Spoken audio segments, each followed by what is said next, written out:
ಆತ್ಮೀಯ ವಿದ್ಯಾರ್ಥಿಗಳೇ, ನಾನು ಡಾಕ್ಟರ್ ಬಸವರಾಜ್ ಯನ್ನಕ್ಕಿ, ಇತಿಹಾಸದ ಸಹ ಪ್ರಾಧ್ಯಾಪಕರು, ಸರ್ಕಾರಿ ಪ್ರಥಮ ದರ್ಜೆ college Dandeli.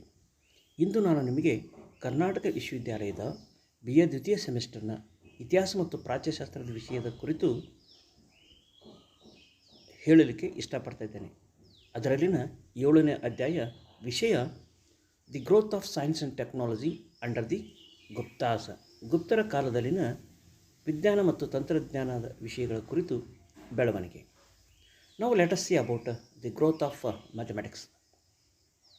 Many scholars of different sciences like astronomy, astrology, medicine and various other fields of knowledge flourished during this period. The contributions of the Guptas in the field of science and technology is highly commendable. For the first time in the history, large number of books were brought out on science and technology. Great scholar and mathematician Aryabhatta lived in the court of Chandragupta II.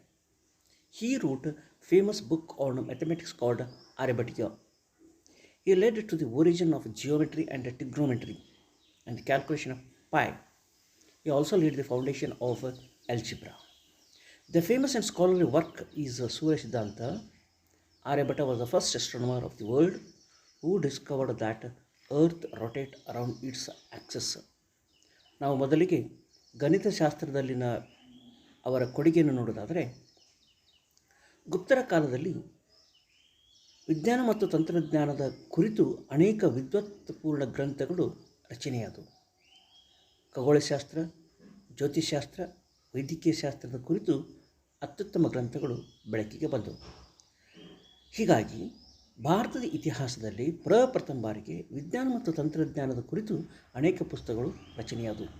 Aryabhata ಎಂಬ ಪ್ರಸಿದ್ಧ ವಿದ್ವಾಂಸ ಮತ್ತು ಗಣಿತಶಾಸ್ತ್ರಜ್ಞ 2ನೇ ಚಂದ್ರಗುಪ್ತನ ಆಸ್ಥಾನದಲ್ಲಿ ಬದುಕಿದ್ದನು.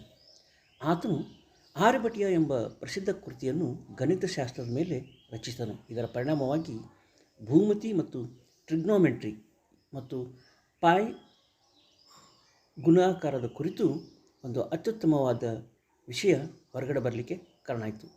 ಇದಲ್ಲದೆ ಬೀಜ ಗಣಿತಶಾಸ್ತ್ರಕ್ಕೂ ಸಹಿತ ಈತ ಅಡಿಪಾಯವನ್ನು ಇಟ್ಟ ಅಂತೇಳಿ ನಮಗೆ ಕಂಡುಬರ್ತದೆ. ಸೂರ್ಯ ಸಿದ್ಧಾಂತ ಎಂಬುದು ಈತನ ಮತ್ತೊಂದು ಕೃತಿ. ಇಡೀ ಜಗತ್ತಿನ ಇತಿಹಾಸದಲ್ಲಿ ಪ್ರಪ್ರಥಮ ಖಗೋಳಶಾಸ್ತ್ರಜ್ಞನೆಂದರೆ ಆತ Aryabhata. Bhaskara the first was another great mathematician, wrote commentaries on Aryabhatiya and other great works. Among his writings, the Mahabhaskara and Laghu Bhaskara and Bhashya became more renowned works of Bhaskara the first. Other famous scholars like Latha, Pradyumna, Vaijayanandina contributed further to what Aryabhatta did. Another famous scholar, Brahmagupta of 7th century, began to apply algebra to astronomical calculation. 3 contributions like notational system, the decimal system and the concept of zero are of the Gupta period. The Allahabad pillar inscription explains about the existence of decimal system during the period of Guptas in the beginning of 5th century. A book on astronomy like Romaka Siddhanta was compiled during the period. The Greek influence can be seen in the book. ಗಣಿತಶಾಸ್ತ್ರದ ಬೆಳವಣಿಗೆ ಕುರಿತು ಹೇಳೋದಾದರೆ, ಮೊದಲನೇ ಭಾಸ್ಕರ ಎಂಬುವನು ಮತ್ತೊಬ್ಬ ಪ್ರಸಿದ್ಧ ಗಣಿತಶಾಸ್ತ್ರಜ್ಞ. ಈತ ಆರ್ಯಭಟಿಯಂ ಮತ್ತು ಇನ್ನಿತರ ಕೃತಿಗಳ ಮೇಲೆ ವಿಮರ್ಶಾತ್ಮಕ ಗ್ರಂಥಗಳನ್ನು ಬರೆದನು. ಈತನು ಬರೆದ ಪ್ರಮುಖ ಕೃತಿಗಳೆಂದರೆ ಮಹಾಭಾಸ್ಕರ, ಲಘು ಭಾಸ್ಕರ ಮತ್ತು ಅನೇಕ ವಿಮರ್ಶಾತ್ಮಕ ಗ್ರಂಥಗಳನ್ನು ಬರೆದ. ಇವರಲ್ಲದೆ ಲತಾ, ಪ್ರದ್ಯುಮ್ನ, ವೈಜಯನಂದಿನ್ ಇವರು ಸಹಿತ ಆರ್ಯಭಟ ಮಾಡಿದ ಕ್ಷೇತ್ರದಲ್ಲಿ ಮತ್ತಷ್ಟು ಬೆಳವಣಿಗೆಯನ್ನು ಮಾಡಿದರು. ಬ್ರಹ್ಮಗುಪ್ತ ಎಂಬ 7ನೇ ಶತಮಾನದ ಮತ್ತೊಬ್ಬ ಪ್ರಸಿದ್ಧ ಗಣಿತಶಾಸ್ತ್ರಜ್ಞ ಈ ಖಗೋಳಶಾಸ್ತ್ರಕ್ಕೆ ಗಣಿತಶಾಸ್ತ್ರವನ್ನು ಅಳವಡಿಸಿಕೊಂಡು ಆ ವಿಷಯದ ಬೆಳವಣಿಗೆ ಕುರಿತು ಮಹತ್ವದ ಸಾಧನೆಯನ್ನು ಮಾಡಿದ್ದಾನೆ. ಈತನು ಕಂಡುಹಿಡಿದ ನೊಟೇಷನಲ್ ಸಿಸ್ಟಮ್, ದಶಮಾಂಶ ಪದ್ಧತಿ ಮತ್ತು ಸೊನ್ನೆಯ ಒಂದು ಪರಿಕಲ್ಪನೆಯನ್ನು ಈತ ಕಂಡುಹಿಡಿದ ಅನ್ನೋದು ನಮಗೆ ಸ್ಪಷ್ಟವಾಗಿ ಕಂಡುಬರ್ತದೆ. ಅಲಹಾಬಾದ್ ಸ್ತಂಭ ಶಾಸನ ಈ ದಶಮಾಂಶ ಪದ್ಧತಿ ಗುಪ್ತರ ಕಾಲದಲ್ಲಿ ಅಸ್ತಿತ್ವದಲ್ಲಿ ಇತ್ತು ಅನ್ನೋದನ್ನು ನಮಗೆ ತೋರಿಸಿಕೊಡ್ತದೆ.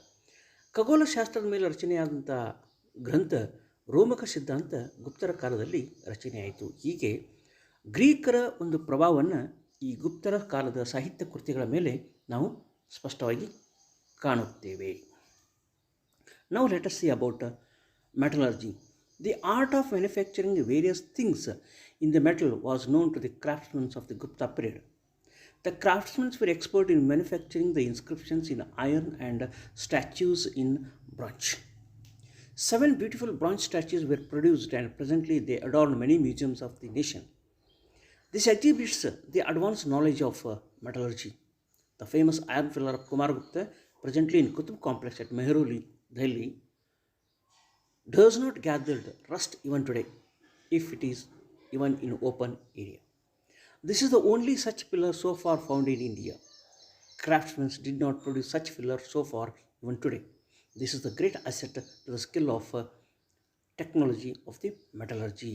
ಲೋಹಶಾಸ್ತ್ರದ ಕುರಿತು ಸಹ ಗುಪ್ತರ ಕಾಲದಲ್ಲಿ ಮಹತ್ವದ ಕೊಡುಗೆಯನ್ನು ನೀಡಿದ್ದಾರೆ. ಇಂದು ನಮಗೆ ಕುತುಬ್ ಕಾಂಪ್ಲೆಕ್ಸ್ನಲ್ಲಿ ಕಂಡುಬರುವ ಕುಮಾರಗುಪ್ತನ ಕಬ್ಬಿಣದ ಸ್ತಂಭ ಶಾಸನ ಇವತ್ತಿಗೂ ಸಹಿತ ತೆರೆದ ಸ್ಥಳದಲ್ಲಿದ್ದರೂ ಸಹಿತ ಅದಕ್ಕೆ ಯಾವುದೇ ಜಂಗು ಹತ್ತಿರುವುದಿಲ್ಲ.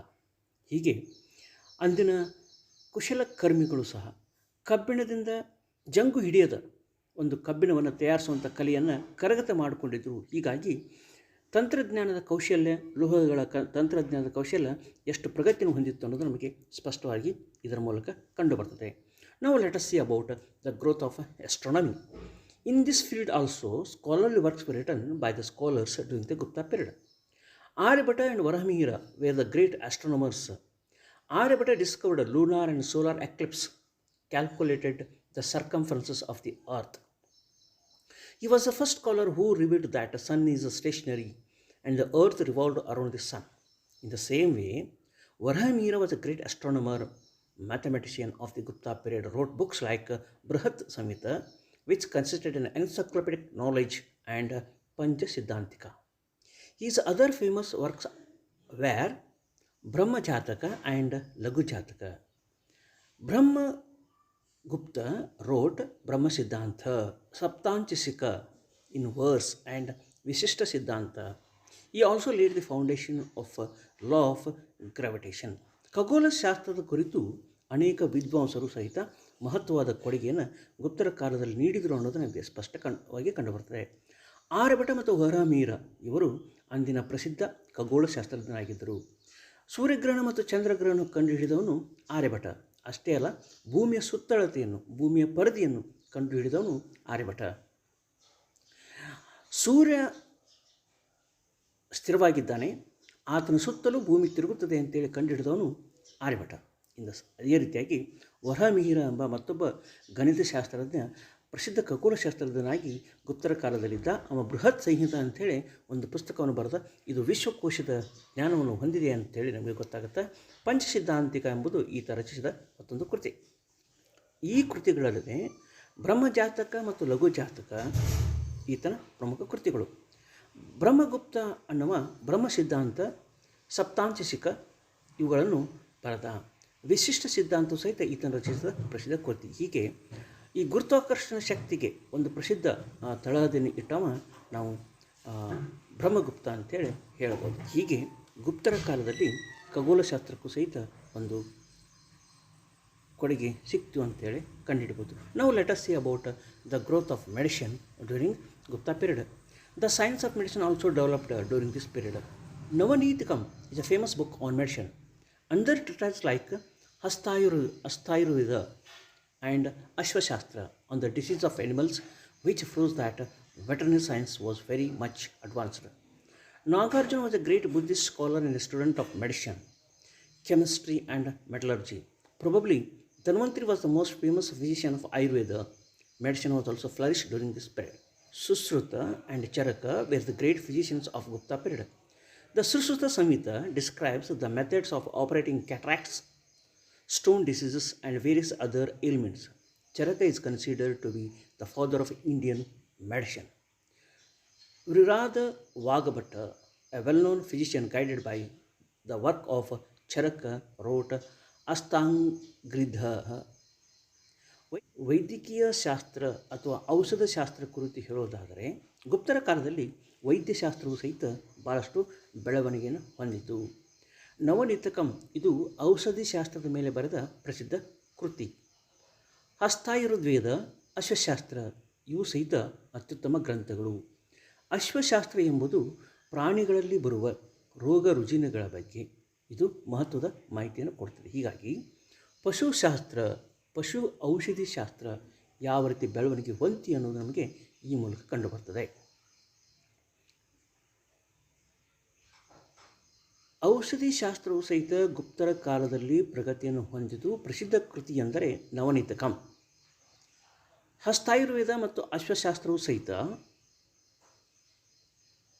ಪಶು ಔಷಧಿ ಶಾಸ್ತ್ರದ ಮೇಲೆ ರಚನೆಯಾದಂಥ ಪ್ರಮುಖ ಕೃತಿಗಳು. ಇವು ಪ್ರಾಣಿಗಳಿಗೆ ಬರುವ ರೋಗಗಳ ಕುರಿತು ಮತ್ತು ಉಪಚಾರಗಳ ಕುರಿತು ಮಹತ್ವದ ಮಾಹಿತಿಯನ್ನು ನೀಡುತ್ತವೆ.